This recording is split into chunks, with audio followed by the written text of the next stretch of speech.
Olá pessoal, tudo bem com vocês?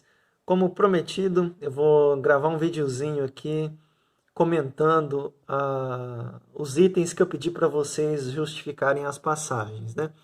Então, eu iria fazer por slide, mas eu achei mais intuitivo fazer de maneira escrita aqui. E para ser mais rápido também eu já escrevi, só vou comentando aqui os passos, para também não demorar muito. Então, o teorema é esse daqui, né? Da transitividade do paralelismo das retas. E eu pedi para vocês justificarem alguns itens aqui. Então, eu transcrevi aqui o postulado das retas, que fala, por um ponto existe uma única reta paralela a uma reta dada. E aqui a gente tem como hipótese que A é paralelo a C, B é paralelo a C, e o que a gente quer provar é A paralelo a B. Diante disso, o primeiro item lá da atividade era para justificar essa passagem aqui, ó, que pelo postulado das paralelas, concluímos que A e B não têm ponto em comum. Antes de começar a resolução, eu percebi que boa parte ainda em sala, né, dos alunos, estava tentando fazer esse exercício, ou estava tentando discutir, né, de forma a já concluir que as retas A e B eram paralelas. Então, por mais que a definição de reta paralela parta do pressuposto que as retas não têm ponto em comum, nesse caso aqui, essa é a nossa tese. A tese de que A e B não têm ponto em comum. Então, esse é o fator que precisa ser concluído. Então, o que a gente tem de hipótese aqui são os mesmos fatores que a gente tinha aqui no começo da demonstração, mas agora, partindo para um caso mais geral, a gente tem aqui essas distinções aqui, ó, de A diferente de B, A diferente de C, C diferente de B, e essas três retas não estão no mesmo plano. Então vamos lá. Como é que a gente pode demonstrar isso? Então, lembrando aí, né? Toda vez que algo parece muito fácil, que está na cara, tenta por contradição. Então, seguindo esse raciocínio, vamos fazer aqui, tentar por contradição.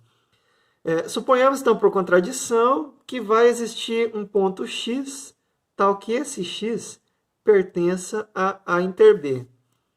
Assim, a reta A vai interceptar B, certo?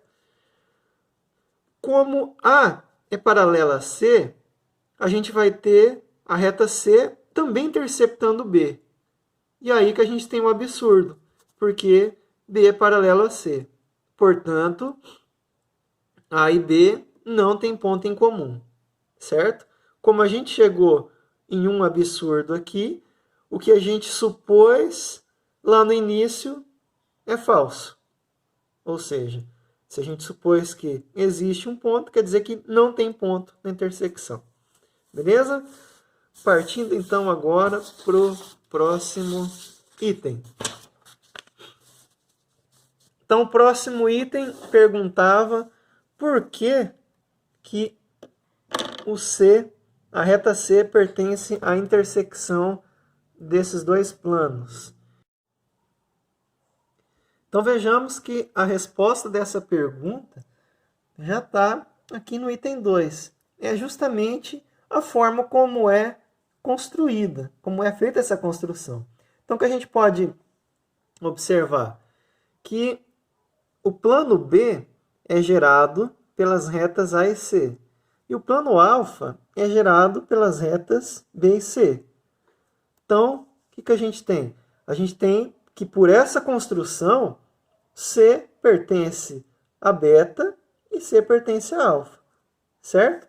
Logo, C pertence à intersecção desses dois planos, beleza? Próximo item é essa implicação aqui, ó, na página seguinte.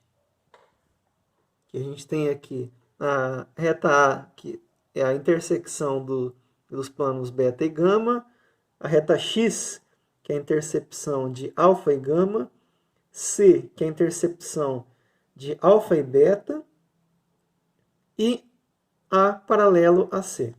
E a implicação que a gente tem aqui, a tese que a gente quer provar, é que A é paralelo a X e C é paralelo a X. Como é que a gente vai justificar isso daqui? Primeiro, vamos relembrar aqui, esse X e esse P são elementos novos do que a gente estava trabalhando até agora. Como é que eles são construídos? Vejam aqui.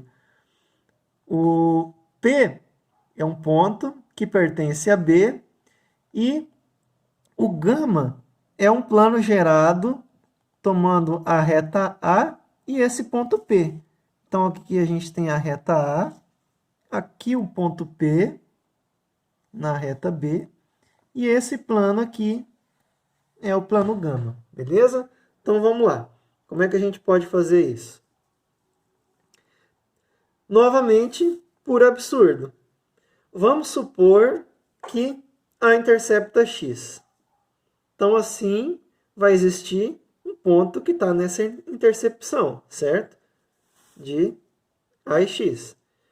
Logo, vai existir uma reta T que passa por esse ponto Q, de modo que essa T pertence à intersecção dos planos beta e gama.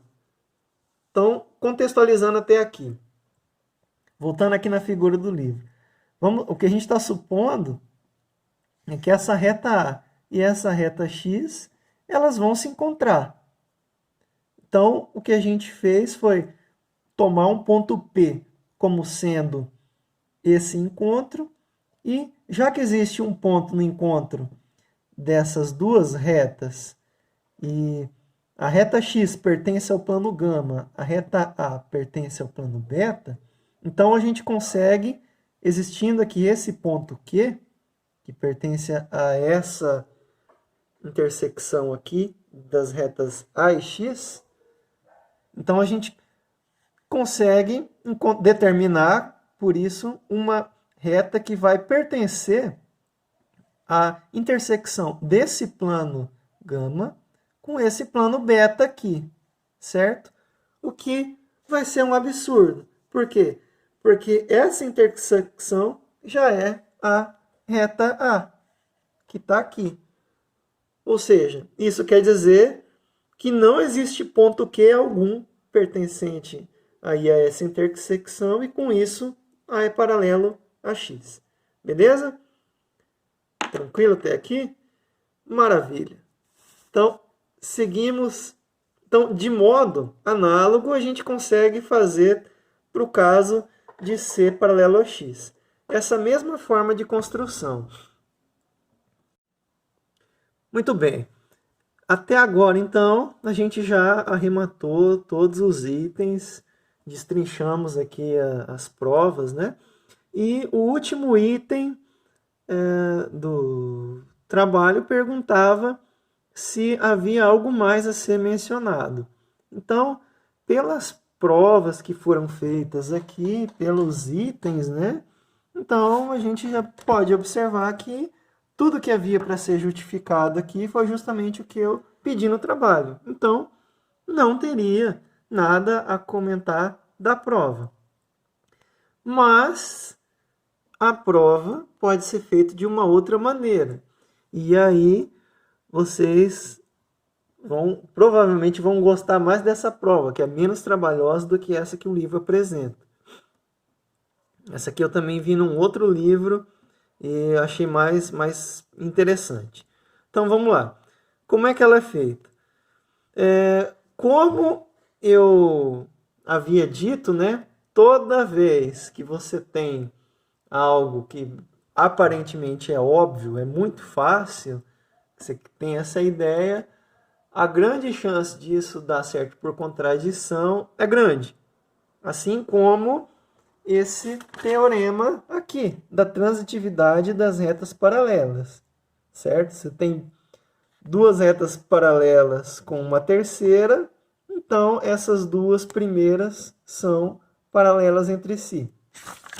Então, como é que a gente pode fazer isso de maneira mais eficiente? Então, aqui, como que eu falei, né? Pode provar de uma outra forma. Então, suponha que exista um ponto P, tal que esse ponto P esteja na intersecção dessas duas retas aqui, de A e B, que é o que a gente está querendo provar que são paralelas. Então, ao aplicar o postulado das retas paralelas, a gente teria duas retas paralelas passando a C, né? Passando por P. Por que duas retas? Porque aqui a gente já tem B paralelo a C. E aqui a gente teria uma outra reta passando por P, o que é uma contradição. Logo, A paralelo a B. Certo? Beleza? Então, bom trabalho aí para vocês e até breve.